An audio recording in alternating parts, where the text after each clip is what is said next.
Hello everyone, स्वागत है आप सभी का मेरे यूट्यूब चैनल स्टडी वर्ल्ड 55 के आज की इस वीडियो में। आई होप आप लोग बहुत अच्छे होंगे। तो आज की इस वीडियो में हम जो है आज से बीएससीसी इंटर लेवल के लिए प्रैक्टिस सेट करवाने वाले हैं आपको रुक्मिणी प्रकाशन का, जो कि आपको टोटल लगभग 20 जो है प्रैक्टिस सेट में करवाऊँगी। आज से मैंने ये प्रैक्टिस सेट स्टार्ट किया है, तो आप लोग चैनल को सब्सक्राइब कर लीजिएगा ताकि ऐसी ही जो है जब भी मैं प्रैक्टिस सेट डालूं तो आप लोग के साथ जो है आप लोग के पास वो चीज़ पहुंच सके। तो चलिए, हमारा पहला क्वेश्चन है, एडवोकेट जनरल महाधिवक्ता के पद का उल्लेख संविधान के कौन से अनुच्छेद में किया गया है? ऑप्शन है अनुच्छेद 161, अनुच्छेद 164, 165, 177। तो महाधिवक्ता एडवोकेट जनरल का पद का उल्लेख जो है संविधान के कौन से अनुच्छेद में किया गया है? तो आंसर होगा सी, अनुच्छेद 165। 165 में जो है एडवोकेट जनरल का उल्लेख किया गया है। एडवोकेट जनरल राज्य का सर्वोच्च विधि अधिकारी होता है या उच्च न्यायालय के न्यायाधीश की अहर्ता रखता है। नेक्स्ट क्वेश्चन है, लोकसभा का कार्यकाल कितनी बार 6 वर्ष का कर दिया गया था? ऑप्शन है 1 बार, 2 बार, 3 बार, कभी भी नहीं। तो लोकसभा का कार्यकाल कितनी बार 6 वर्ष का कर दिया गया था? आंसर होगा ए, 1 बार।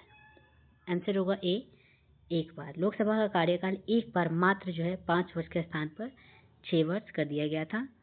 और ये जो कब हुआ था? तो ये 1971 के चुनाव में हुआ था। 5वीं लोकसभा का चुनाव 1971 में हुआ और 6वीं लोकसभा का चुनाव 1976 के बजाय 1977 में हुआ था।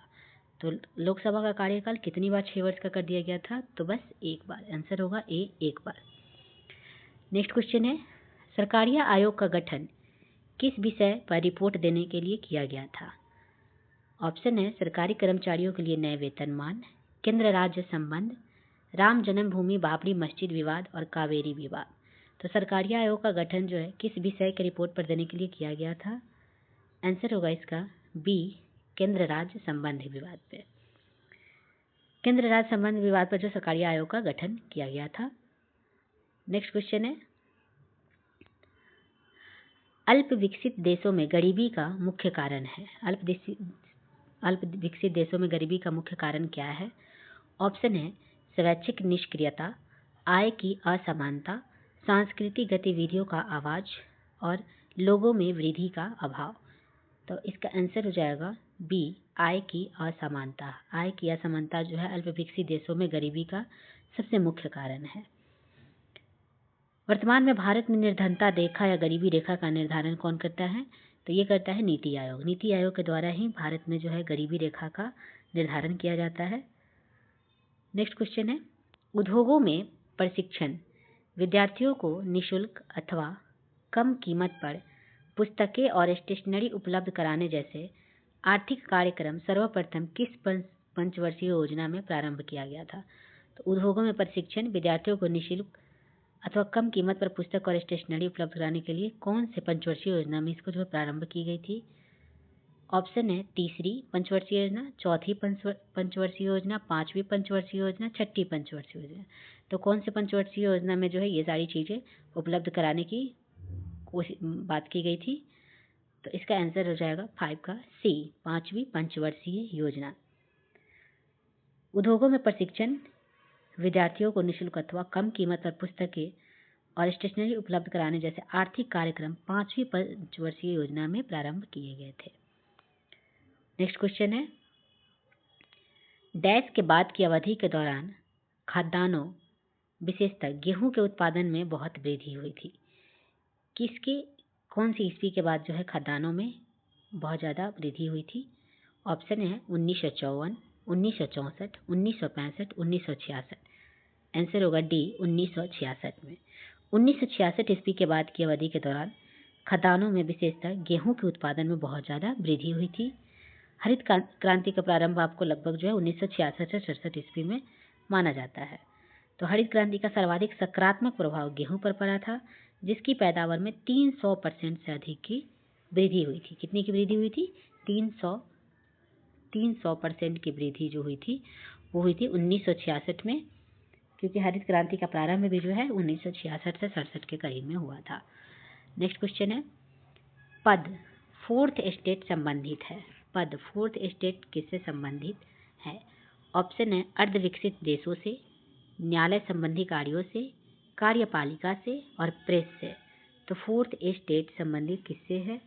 आंसर होगा डी, प्रेस से। फोर्थ एस्टेट प्रेस से संबंधित है। लोकतंत्र के 3 स्तंभ विधायिका, कार्यपालिका तथा न्यायपालिका होते हैं, जबकि चौथे स्तंभ फोर्थ एस्टेट प्रेस को कहा जाता है।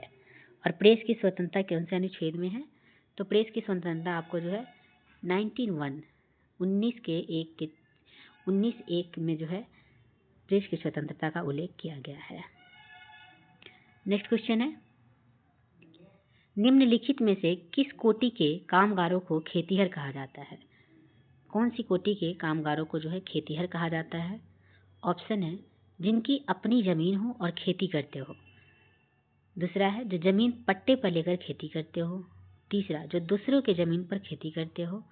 चौथा जिनकी जमीन हो और दूसरों से या संस्थाओं से पट्टे पर लेकर खेती करते हो। तो इसका आंसर क्या होगा? इसका आंसर हो जाएगा सी, किस कोटि के कामगारों को खेतीहर कहा जाता है? तो जो दूसरे की जमीन पर खेती करते हैं उनको जो है खेतीहर कहा जाता है। नेक्स्ट क्वेश्चन है, आईएसटी तथा जीएमटी में समय अंतराल है। आईएसटी तथा जीएमटी में कितने घंटे का समय अंतराल है? आंसर होगा ए, 5.5 घंटे का।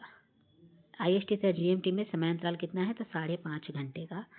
भारत अपने मानक समय का निर्धारण 82.5 डिग्री पूर्वी देशांतर से करता है, जिसे आईएसटी मतलब इंडियन स्टैंडर्ड टाइम कहते हैं, और जीएमटी से भारत का समय 5.5 घंटा आगे है। जीएमटी का फुल फॉर्म क्या होता है? Greenwich mean time. Next question है, उच्चतम न्यायालय ने किस मामले में मौलिक अधिकारों की प्रमुखता राज्य के नीति निर्देशक सिद्धांतों से ऊपर स्थापित की?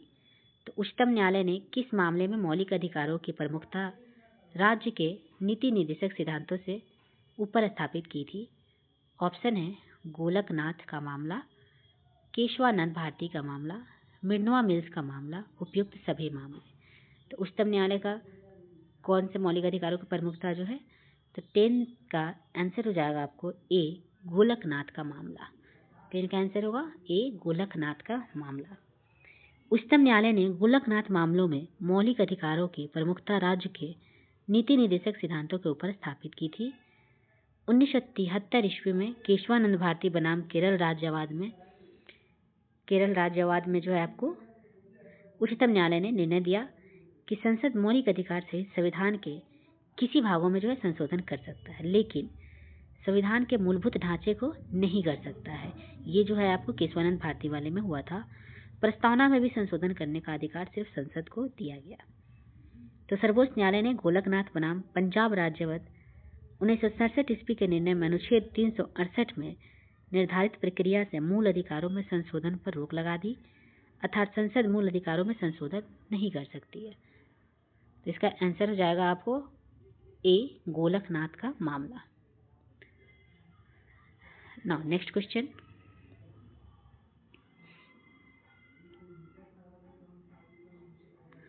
पंजाब का शेर के रूप में कौन जाना जाता है? तो पंजाब के शेर के रूप में कौन जाना जाता है? ऑप्शन है भगत सिंह, राजगुरु, लाला लाजपत राय, सुखदेव।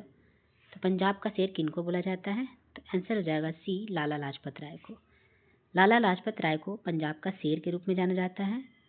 30 अक्टूबर 1988 ईस्वी को लाहौर में साइमन कमीशन के विरुद्ध प्रदर्शन करते समय पुलिस की लाठीचार्ज से लाला लाजपत राय बुरी तरह घायल हो गए और 17 नवंबर 1928 ईस्वी को उनकी मृत्यु हो गई। नेक्स्ट क्वेश्चन है, संविधान में मौलिक कर्तव्यों को डैश द्वारा शामिल किया गया है। संविधान में मौलिक कर्तव्यों को कौन से संशोधन के द्वारा शामिल किया गया है? ऑप्शन है 40वें संशोधन, 42वें संशोधन, 43वें संशोधन और 44वें संशोधन। तो संविधान में मौलिक कर्तव्यों को कौन से संशोधन के द्वारा शामिल किया गया है? आंसर हो जाएगा आपका बी, 42वें संशोधन के। संविधान में मौलिक कर्तव्यों को 42वें संशोधन द्वारा 1976 ईस्वी के अंतर्गत में जो है जोड़ा गया है और इसके अंतर्गत संविधान में 10 मौलिक कर्तव्यों को अनुच्छेद 51 क और भाग 4 के अंतर्गत जोड़ा गया है। वर्तमान में मौलिक कर्तव्यों की संख्या कितनी है? तो वर्तमान में जो है मौलिक कर्तव्यों की संख्या 11 है।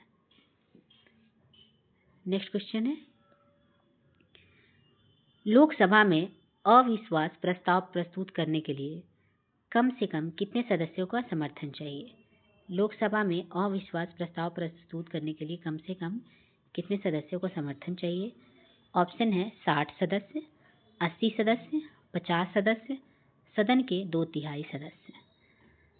तो इसका आंसर हो जाएगा सी 50 सदस्य। लोकसभा में अविश्वास प्रस्ताव करने के लिए कम से कम जो है 50 सदस्य के समर्थन होना जरूरी है।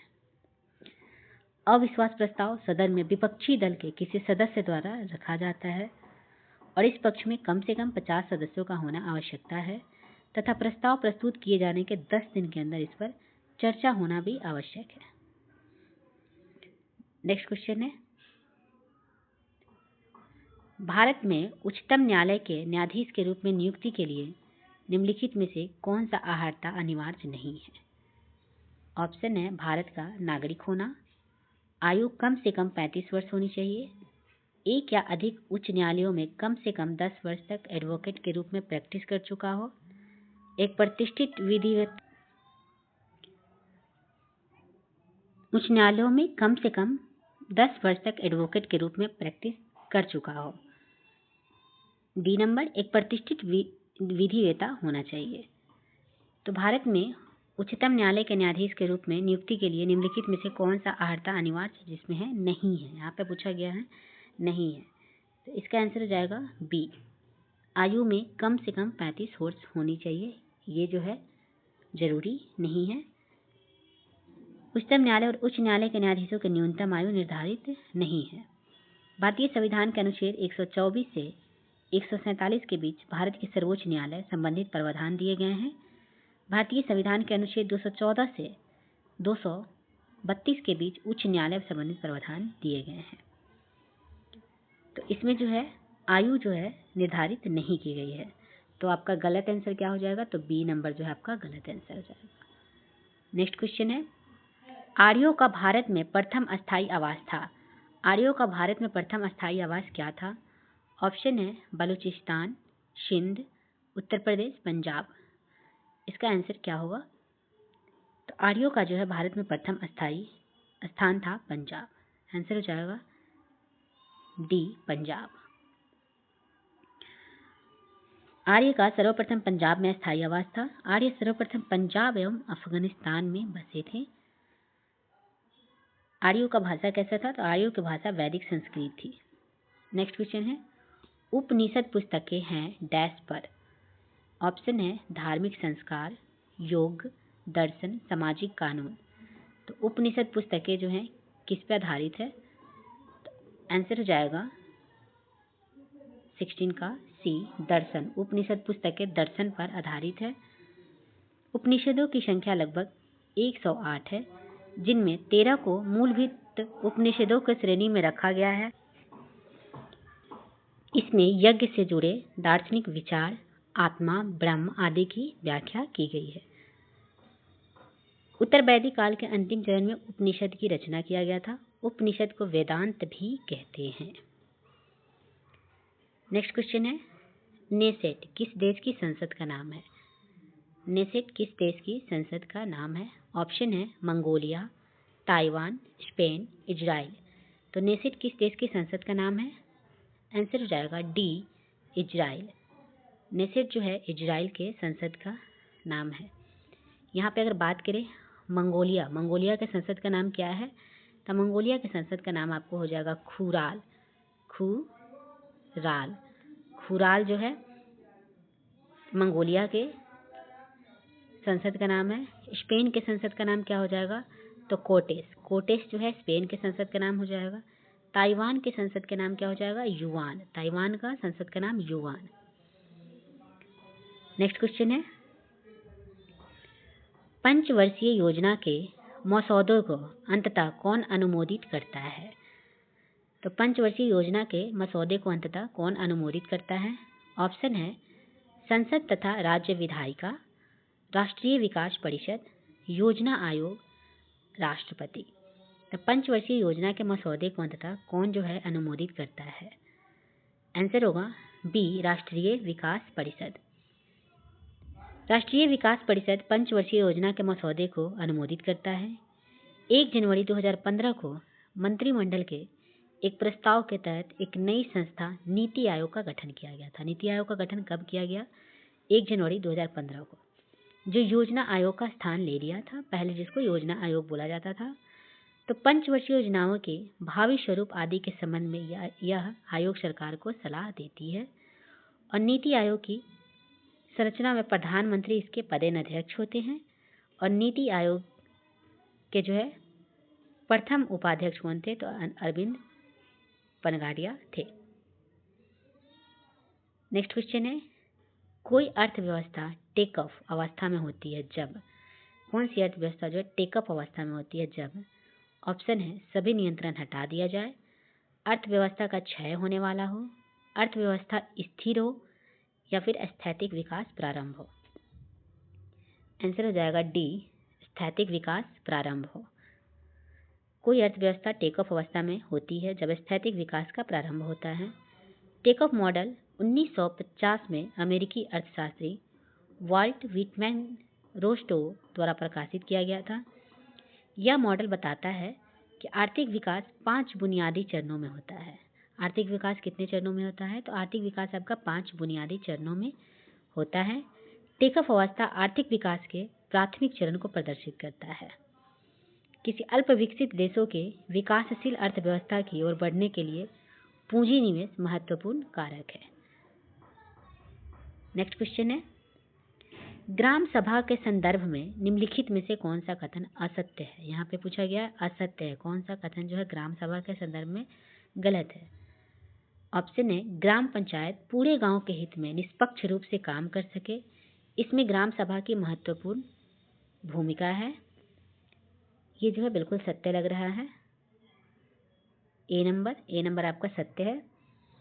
ग्राम सभा पंचायत को मनमाने ढंग से काम करने से रोकती है, 7 पैसों का दुरुपयोग एवं कोई गलत काम ना हो इसकी निगरानी भी करती है। तो इसका जो है बी नंबर भी आपको सही ही लग रहा है। नेक्स्ट है, ग्राम सभा चुने हुए प्रतिनिधियों पर नजर रखने और लोगों के प्रति जिम्मेदार एवं जवाबदेह बनाने में बहुत ही महत्वपूर्ण भूमिका निभाती है। ये भी सही है। तो कौन सा कथन इसमें असत्य है?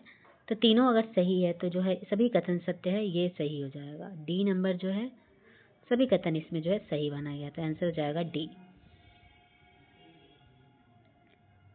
नेक्स्ट क्वेश्चन है,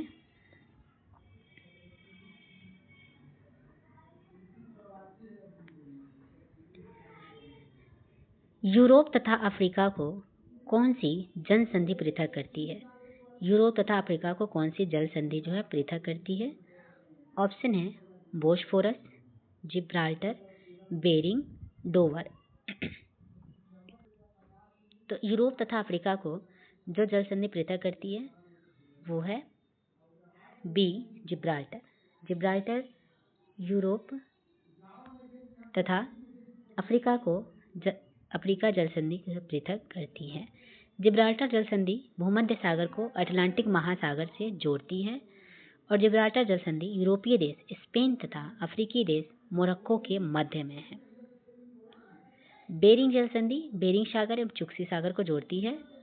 बेरिंग जल संधि किसको जोड़ती है? तो बेरिंग सागर एवं चुक्सी सागर को जोड़ती है तथा अलास्का तथा रूस को अलग करती है।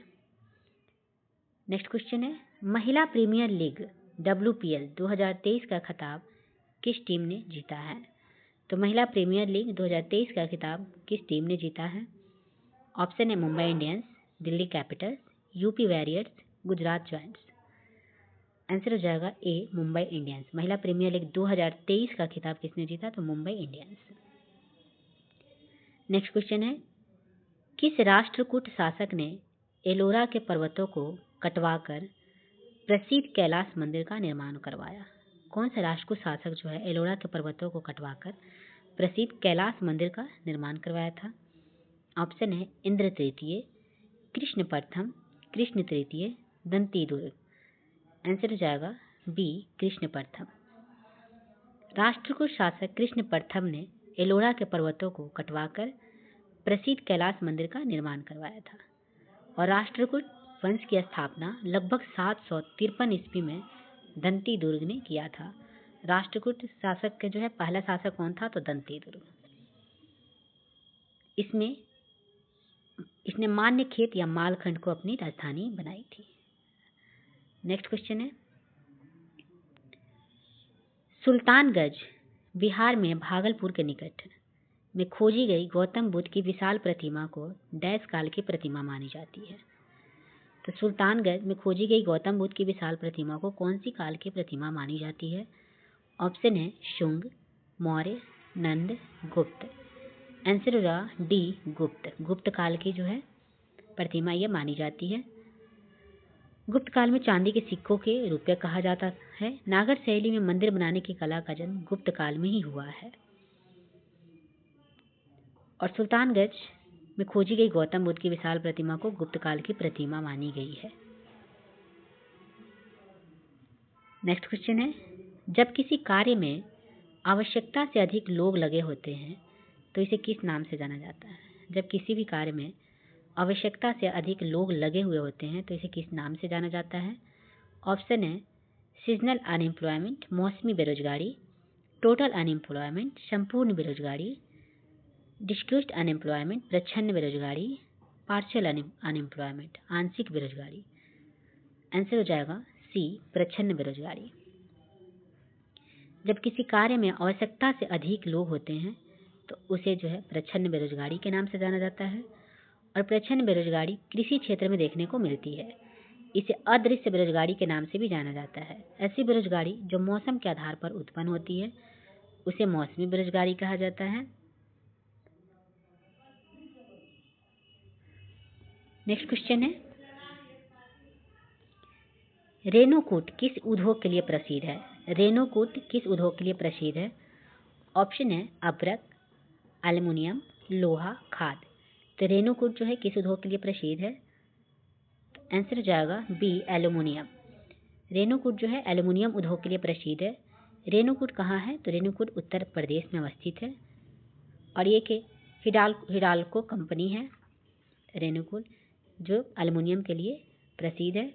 भारत में एल्युमिनियम का पहला कारखाना 1937 ईस्वी में पश्चिम बंगाल में आसनसोल के निकट जेके नगर में स्थापित किया गया था। नेक्स्ट क्वेश्चन है, सिंधु घाटी सभ्यता से संबंधित स्थल लोथल कहाँ है? सिंधु घाटी सभ्यता के संबंधित लोथल कहाँ है? ऑप्शन है पंजाब के मांटगोमरी जिले में, उत्तर प्रदेश में, गुजरात में, सिंध के लरकाना जिले में। इसका आंसर हो जाएगा सी गुजरात में। लोथल कहाँ स्थित है? तो गुजरात में। यह वर्तमान भारत के गुजरात में भोगवा नदी के किनारे स्थित है। लोथल की खोज 1954 ईस्वी में किया गया। इसकी खुदाई 1955-56 में एस.आर. राव के द्वारा किया गया था। किसके द्वारा? एस.आर. राव के द्वारा। तो मोहनजोदारो सिंधु नदी के किनारे पाकिस्तान के सिंध प्रांत के लरकाना जिला में अवस्थित है और लोथल जो है आपको गुजरात में अवस्थित है भोगवा नदी के किनारे। नेक्स्ट क्वेश्चन है, गुजरात में सैनिक सफलता प्राप्त करने वाला पहला मुगल शासक कौन था?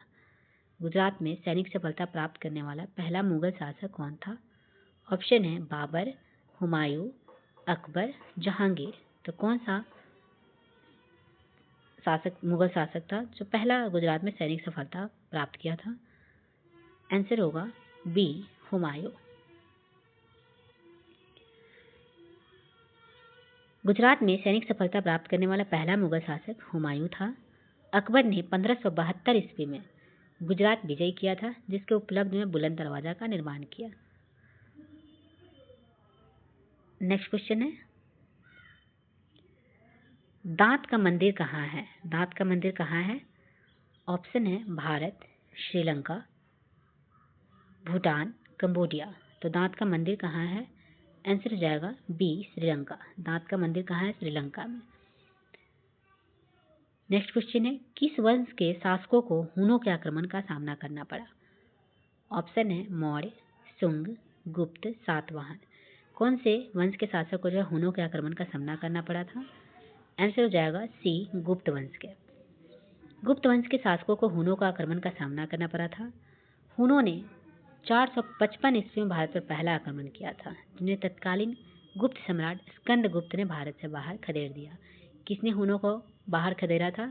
तो स्कंदगुप्त। यहाँ पे एक क्वेश्चन ये भी आता है कि किसने जो है हुनों का बाहर निकाला था, तो आंसर हो जाएगा आपका स्कंदगुप्त। तो हुनों पर विजय के उपलक्ष्य में स्कंदगुप्त ने विष्णु स्तंभ बनवाया था। गुप्त वंश के पतन का एक बहुत बड़ा कारण था, वो था हुन आक्रमण भी था। नेक्स्ट क्वेश्चन है, संयुक्त राष्ट्र महासभा के 78वें सत्र का अध्यक्ष किसे चुना गया है? ऑप्शन है डेनिस फ्रांसिस, डॉक्टर अब्दुल्ला अल मंडोस, जैसिंडा अर्डर्न, अल्बी डिक्रिज। आंसर हो जाएगा ए, डेनिस फ्रांसिस। संयुक्त राष्ट्र महासभा के 78वें सत्र का अध्यक्ष डेनिस फ्रांसिस को चुना गया है। संयुक्त राष्ट्र महासभा की स्थापना 1945 ईस्वी में की गई थी और इसका मुख्यालय आपको न्यूयॉर्क में स्थित है। नेक्स्ट क्वेश्चन है, कांग्रेस के एकमात्र प्रतिनिधि की हैसियत से गांधी जी निम्नलिखित में से किस एक से में उपस्थित हुए थे? कांग्रेस के एकमात्र प्रतिनिधि की हैसियत से गांधी जी किस एक में ही उपस्थित हुए थे? ऑप्शन है प्रथम गोलमेज सम्मेलन में, द्वितीय गोलमेज सम्मेलन में, तृतीय गोलमेज सम्मेलन में, वर्मा गोलमेज सम्मेलन में। आंसर होगा बी, द्वितीय गोलमेज सम्मेलन में। महात्मा गांधी कांग्रेस के एकमात्र प्रतिनिधि की हैसियत से द्वितीय गोलमेज सम्मेलन में उपस्थित हुए थे, जो कि 1931 में हुआ था। नेक्स्ट क्वेश्चन है, आंसर हो जाएगा बी, द्वितीय गोलमेज सम्मेलन। नेक्स्ट है, भारतीय सिनेमा का सर्वोच्च award Dada Saheb Phalke life time achievement award 2023 से किसे सम्मानित किया गया है? इसका आंसर हो जाएगा सी, वहीदा रहमान को। नेक्स्ट क्वेश्चन है, भारत और पाकिस्तान के बीच शिमला समझौता पर किस वर्ष हस्ताक्षर किए गए थे? ऑप्शन है 1972, 1977, 1966, 1982। आंसर होगा ए, 1972। भारत और पाकिस्तान के बीच शिमला समझौता 1972 में हुआ था।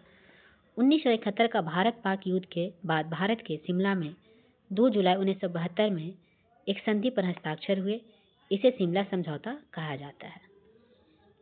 नेक्स्ट है, तलवंडी जो पाकिस्तान में है किससे समृद्ध पवित्र स्थान है? ऑप्शन है गुरु गोविंद सिंह, गुरु अर्जुन देव, गुरु नानक देव, गुरु रामदास। तो इसका आंसर हो जाएगा सी, गुरु नानक देव। सिख धर्म के प्रवर्तक गुरु नानक का जन्म तलवंडी में हुआ था, जो अब ननकाना साहिब के नाम से विख्यात है। सिख संप्रदाय की स्थापना का श्रेय गुरु नानक को ही जाता है और गुरु नानक के अनुयायी ही सिख कहलाए। और गुरु नानक जो है ये मुगल बादशाह बाबर एवं हुमायूं के समकालीन थे। गुरु नानक का जन्म 1469 ईस्वी में हुई थी और इनकी मृत्यु जो है 1539 ईस्वी में हुई थी। सिख के टोटल कितने गुरु थे? तो सिखों के 10 गुरु टोटल थे, जो गुरु गोविंद सिंह सिख के अंतिम गुरु थे। नेक्स्ट क्वेश्चन है,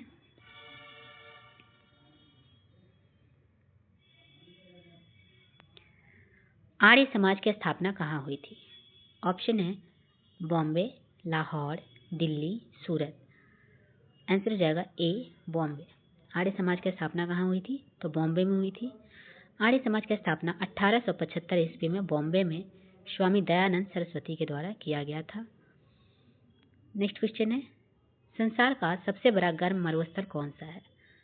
ऑप्शन है ए, सहारा, गोबी, ऑस्ट्रेलियन, थार। तो संसार का सबसे गर्म मरुस्थल कौन सा है? आंसर हो जाएगा ए, सहारा मरुस्थल। सहारा मरुस्थल जो है सबसे गर्म मरुस्थल है। इसका क्षेत्रफल लगभग जो है 92 लाख किलोमीटर स्क्वायर में है और गोबी मरुस्थल एशिया का सबसे बड़ा और शीत मरुस्थल है। गोबी मरुस्थल, सहारा मरुस्थल सबसे बड़ा गर्म मरुस्थल है और गोबी मरुस्थल एशिया का सबसे बड़ा और शीत मरुस्थल है। नेक्स्ट क्वेश्चन है, निम्नलिखित में से कौन भारत की संसद का भाग नहीं है? ऑप्शन है राष्ट्रपति, मंत्रिपरिषद, लोकसभा, राज्यसभा। इसमें से कौन सा जो है भारत की संसद का भाग नहीं है? आंसर होगा बी, मंत्रिपरिषद। मंत्रिपरिषद भारत की संसद का भाग नहीं है। भारतीय संविधान में मंत्रिपरिषद कार्यपालिका से संबंध है। संविधान के अनुच्छेद 79 में लिखा गया है कि संघ के लिए एक संसद होगी जो राष्ट्रपति और दोनों सदनों से मिलकर बनेगी। तो भारत की संसद राष्ट्रपति, राज्यसभा तथा लोकसभा से मिलकर बनती है। राज्यसभा उच्च एवं एक स्थायी सदन है जो कभी भंग नहीं होती और इसके सदस्यों का कार्यकाल 6 वर्ष का होता है। और लोकसभा संसद का प्रथम या निम्न सदन होता है, इनके सदस्यों का कार्यकाल 5 वर्ष का होता है। नेक्स्ट क्वेश्चन है, भारत में शकों के प्रभुत्व को नष्ट करने वाला शासक कौन था? तो शकों को नष्ट करने वाला भारत में पहला शासक कौन था? ऑप्शन है समुद्रगुप्त, पुष्यमित्र शुंग, चंद्रगुप्त मौर्य, चंद्रगुप्त द्वितीय। आंसर हो जाएगा डी, चंद्रगुप्त द्वितीय। भारत में शकों के प्रभुत्व को नष्ट करने वाला शासक था चंद्रगुप्त द्वितीय।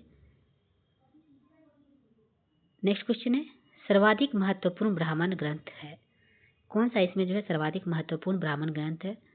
ऑप्शन है ऐत्रेय ब्राह्मण, शतपथ ब्राह्मण, गोपथ ब्राह्मण, पंचविश ब्राह्मण। आंसर होगा बी, शतपथ ब्राह्मण। सर्वाधिक महत्वपूर्ण ब्राह्मण ग्रंथ कौन सा है? तो शतपथ ब्राह्मण। शतपथ ब्राह्मण सर्वाधिक महत्वपूर्ण ब्राह्मण ग्रंथ है। शतपथ ब्राह्मण ग्रंथ में राजविदय एवं उससे पुरोहित गौतम राहुगण के द्वारा आर्य सभ्यता के विस्तार की चर्चा की गई है। शतपथ ब्राह्मण में ही गंधार, कुरु, पंचाल, कोसल, विदेह आदि राजाओं का भी उल्लेख मिलता है। शतपथ ब्राह्मण में ही स्त्री को पुरुष की अर्धांगिनी कहा गया है। शतपथ ब्राह्मण में यजुर्वेद के शुक्ल शाखा का ग्रंथ है। नेक्स्ट क्वेश्चन है, सूरत में अंग्रेजों को फैक्ट्री खोलने की आज्ञा देने के लिए फरमान जारी करने वाला पहला मुगल सम्राट कौन था? ऑप्शन है अकबर, जहांगीर, शाहजहां, औरंगजेब।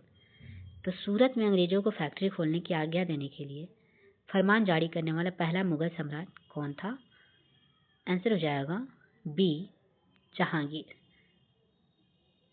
सूरत में अंग्रेजों को फैक्ट्री खोलने की आज्ञा देने के लिए फरमान जारी करने वाला पहला मुगल सम्राट जहांगीर था। अंग्रेजों की भारत में प्रथम व्यापारिक कोठी सूरत में 1608 ईस्वी में खोली गई थी। नेक्स्ट क्वेश्चन है, स्वर्ण ट्रांस रिजर्व ट्रांस निर्दिष्ट करता है। ऑप्शन है WTO द्वारा इसके सदस्यों को प्रस्त एक साख प्रणाली को, विश्व बैंक की ऋण व्यवस्था को, IMF द्वारा इसके सदस्यों को प्रदत्त एक साख प्रणाली को, केंद्रीय बैंक की किसी एक क्रिया को। तो इसका आंसर क्या होगा? सी, IMF द्वारा इसके सदस्यों को प्रदत्त एक साख प्रणाली को। तो स्वर्ण ट्रांस, जिसको रिजर्व ट्रांस भी कहते हैं, इसके सदस्यों का प्रदत्त एक साख प्रणाली को निर्दिष्ट करता है। स्वर्ण ट्रांस मुद्रा के आवश्यक कोटा एक हिस्सा है। यह प्रत्येक अंतर्राष्ट्रीय मुद्रा कोष के सदस्य देश के पास होना चाहिए, जिसे IMF द्वारा प्रदान किया जाता है। बिना सेवा शुल्क दिए अपने उद्देश्य के लिए IMF के सदस्य देश इसका उपयोग कर सकते हैं। नेक्स्ट क्वेश्चन है, 23 मई 2023 को त्रिपुरा पर्यटन विभाग ने किसे अपना ब्रांड एम्बेसडर बनाया गया है? तो त्रिपुरा पर्यटन विभाग ने किसे अपना ब्रांड एम्बेसडर बनाया है? ऑप्शन है सौरव गांगुली, सचिन तेंदुलकर, संजय दत्त, आयुष्मान खुराना। आंसर हो जाएगा ए, सौरव गांगुली। 23 मई 2023 को त्रिपुरा पर्यटन विभाग ने सौरव गांगुली को जो है ब्रांड एम्बेसडर बनाया गया है। कुछ मैं इंपॉर्टेंट आपको ब्रांड एम्बेसडर बता देती हूँ। बंधन बैंक त्रिपुरा पर्यटन, ये सौरव गांगुली को इस ब्रांड एम्बेसडर बनाया गया है। यूनिसेफ इंडिया का आयुष्मान खुराना, चुनाव आयोग का सचिन तेंदुलकर, अरुणाचल प्रदेश का संजय दत्त। नेक्स्ट क्वेश्चन है, भारतीय रिजर्व बैंक के आधिकारिक चिन्ह में डैश शामिल है। ऑप्शन है तार का वृक्ष, पीपल का वृक्ष, गुलाब का वृक्ष, बरगद का वृक्ष। तो भारतीय रिजर्व बैंक के आधिकारिक चिन्ह में कौन सा वृक्ष जो है शामिल है? तो आंसर हो जाएगा ए तार का वृक्ष। भारतीय रिजर्व बैंक के आधिकारिक चिन्ह में तार का वृक्ष शामिल है। भारतीय रिजर्व बैंक को 1 अप्रैल 1935 ईस्वी का स्थापना की गई थी और इसका राष्ट्रीयकरण 1 जनवरी 1949 को हुआ था। रिजर्व बैंक का भारत का केंद्रीय बैंक है। इसका मुख्यालय मुंबई में स्थित है। नेक्स्ट क्वेश्चन है, अंतर्राष्ट्रीय वन दिवस 2023 में फॉरेस्ट एंड हेल्थ थीम के साथ कब मनाया गया? अंतर्राष्ट्रीय वन दिवस कब मनाया जाता है? ऑप्शन है 21 मार्च, 7 अप्रैल, 5 दिसंबर, 16 सितंबर। आंसर होगा ए 21 मार्च को। अंतर्राष्ट्रीय वन दिवस कब मनाया जाता है? तो 21 मार्च को मनाया जाता है। कुछ इंपॉर्टेंट आपको मैं, जो हमेशा क्वेश्चन पूछे जाते हैं सारे एग्जाम में, कुछ इंपॉर्टेंट आपको मैं डे बताती हूँ। जैसे विश्व ओजोन दिवस कब मनाया जाता है? तो 16 सितंबर को। विश्व स्वास्थ्य दिवस 7 अप्रैल को। विश्व मृदा दिवस 5 दिसंबर को। विश्व पर्यटन दिवस 27 सितंबर को। नेक्स्ट क्वेश्चन है, मई 2023 में भारत सरकार ने किस देश में क्षेत्रीय बंदरगाह के संचालन का अधिकार प्राप्त किया है? ऑप्शन है Sri Lanka, Iran, Bangladesh, Myanmar. Answer हो जाएगा डी म्यांमार। क्षेत्रीय बंदरगाह कहाँ है? तो आपको म्यांमार में है। नेक्स्ट क्वेश्चन है, भारतीय संविधान के अनुच्छेद 123 के तहत अध्यादेशों की घोषणा करने की शक्ति निम्नलिखित में से किसके पास होती है? ऑप्शन है लोकसभा अध्यक्ष, भारत के राष्ट्रपति, राज्यसभा के सभापति, भारत के महान्यायवादी। आंसर हो जाएगा बी भारत के राष्ट्रपति। भारतीय संविधान के अनुच्छेद 123 के तहत अध्यादेशों की घोषणा करने की शक्ति भारत के राष्ट्रपति के पास होती है। इसका प्रभाव संसद सत्र के शुरू होने के 6 सप्ताह तक रहता है। राष्ट्रपति अध्यादेश नहीं जारी कर सकते। जब दोनों सदन सत्र में होते हैं तब राष्ट्रपति को यह शक्ति नहीं होती है। नेक्स्ट क्वेश्चन है, दक्षिण अमेरिका महादेश के देश वेनेजुएला की राजधानी कहाँ है? वेनेजुएला की राजधानी कहाँ है? ऑप्शन है Lima, Caracas, Quito, George Town. Answer हो जाएगा बी काराकास। वेनेजुएला की राजधानी काराकास में है। इसका आंसर हो जाएगा बी काराकास। नेक्स्ट क्वेश्चन है, मार्च 2023 में भारतीय मूल के किस रोबोटिक इंजीनियर को नासा के मून टू मार्स प्रोग्राम के प्रमुख के रूप में नियुक्त किया गया है? ऑप्शन है अमित क्षत्रिय, वैभव तनेजा, सुष्मिता शुक्ला, धनंजय जोशी। आंसर हो जाएगा ए अमित क्षत्रिय। नेक्स्ट क्वेश्चन है, जम्मू कश्मीर और लद्दाख 2 केंद्र शासित राज्य कब बने थे? ऑप्शन है 5 अगस्त 2018, 9 अगस्त 2019, 31 अक्टूबर 2019, 26 जनवरी 2020। तो जम्मू कश्मीर और लद्दाख 2 केंद्र शासित राज्य कब बने थे?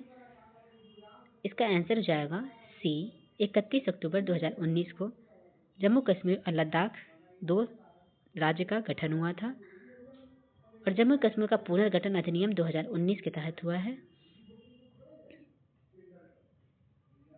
आंसर हो जाएगा सी 31 अक्टूबर 2019।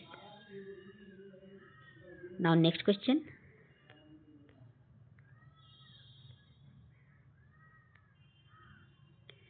जो पदार्थ जल के संपर्क में आने पर तत्काल कोलाइडी विलयन बना लेता है उसे क्या कहते हैं?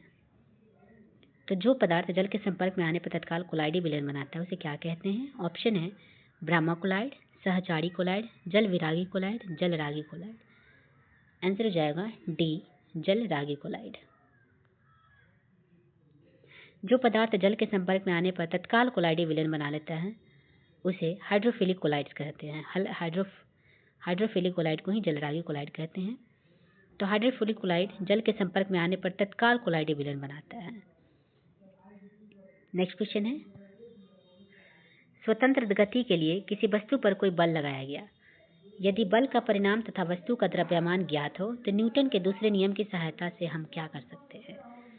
ऑप्शन है वस्तु का भार ज्ञात कर सकते हैं, वस्तु की चाल ज्ञात कर सकते हैं, वस्तु का त्वरण ज्ञात कर सकते हैं या फिर वस्तु की स्थिति ज्ञात कर सकते हैं। इसका आंसर हो जाएगा सी, वस्तु का त्वरण ज्ञात कर सकते हैं। स्वतंत्र गति के लिए किसी वस्तु पर कोई बल लगाया गया है, तो यदि बल का परिणाम तथा वस्तु का द्रव्यमान ऑलरेडी ज्ञात हो तो न्यूटन के दूसरे नियम की सहायता से हम वस्तु का त्वरण ज्ञात कर सकते हैं। नेक्स्ट क्वेश्चन है, अबिंदुकता का दोष दूर करने के लिए निम्नलिखित में से किस लेंस का प्रयोग करना चाहिए? ऑप्शन है सिलेंडरी लेंस, अवतल लेंस, उत्तल लेंस, द्विफोकसी लेंस। आंसर हो जाएगा ए, सिलेंडरी लेंस। अबिंदुकता का दोष दूर करने के लिए सिलेंडरी लेंस का प्रयोग करना चाहिए। अबिंदुकता का इंग्लिश में मैं वर्ड बता देती हूँ, एस्टिग्मेटिज्म। इस दृष्टि दोष से जो है ग्रसित व्यक्ति को क्या प्रॉब्लम होता है, तो क्षैतिज दिशा में रखी गई वस्तु स्पष्ट दिखाई देती है, किंतु ऊर्ध्वाधर दिशा में रखी वस्तु स्पष्ट दिखाई नहीं देती। नेक्स्ट क्वेश्चन है, एक दूसरे से डी दूरी पर स्थित m और m द्रव्यमान वाली दो वस्तुओं के बीच लगने वाला आकर्षण बल डैश के व्युत्क्रमणाती होता है। इसका आंसर हो जाएगा बी, उनके बीच के दूरी का वर्ग d²।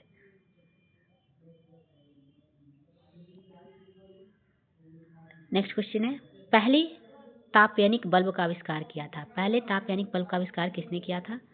ऑप्शन है थॉमस एडिसन ने, रिचर्डसन ने, J.A. फ्लेमिंग ने, लीड फॉरेस्ट ने। आंसर हो जाएगा ए, थॉमस एडिसन ने। पहले तापयानिक बल्ब का आविष्कार थॉमस एडिसन ने किया था। नेक्स्ट क्वेश्चन है, दांतों के अध्ययन से संबंधित विज्ञान है। दांतों के अध्ययन कौन से संबंधित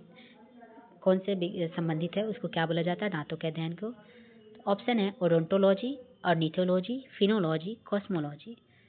आंसर हो जाएगा ए, ओडोंटोलॉजी। दांतों का अध्ययन को ओडोंटोलॉजी कहा जाता है।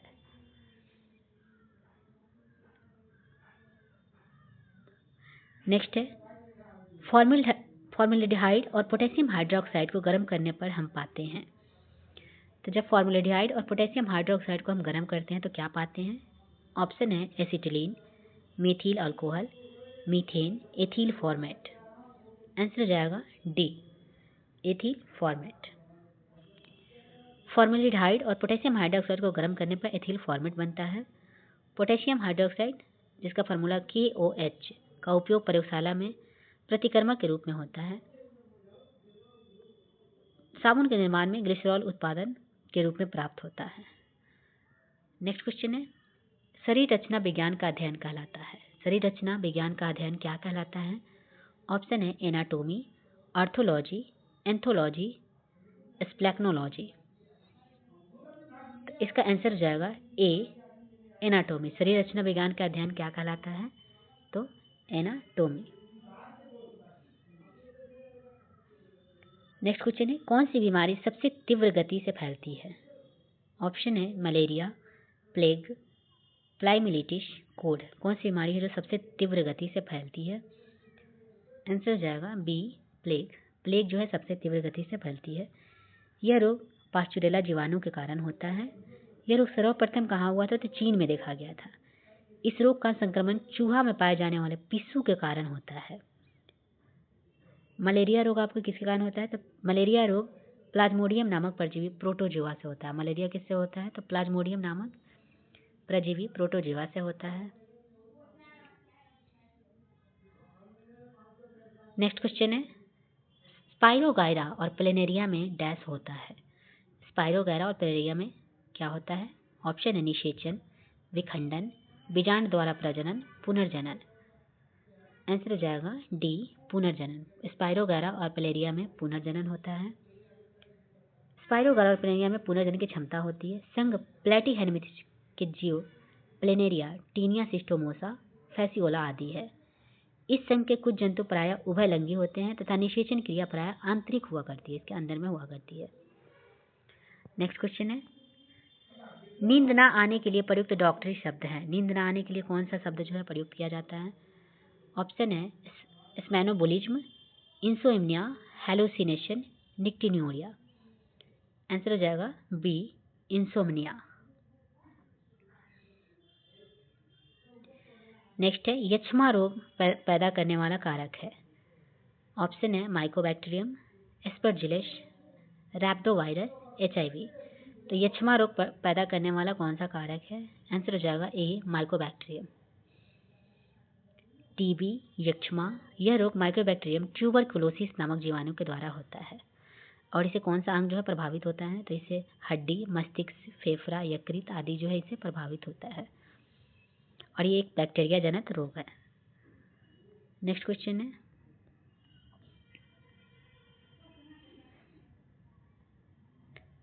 आहार नाल के किस भाग में प्रोटीन्स का अमीनो अम्ल में निम्नीकरण डिग्रेडेशन होता है?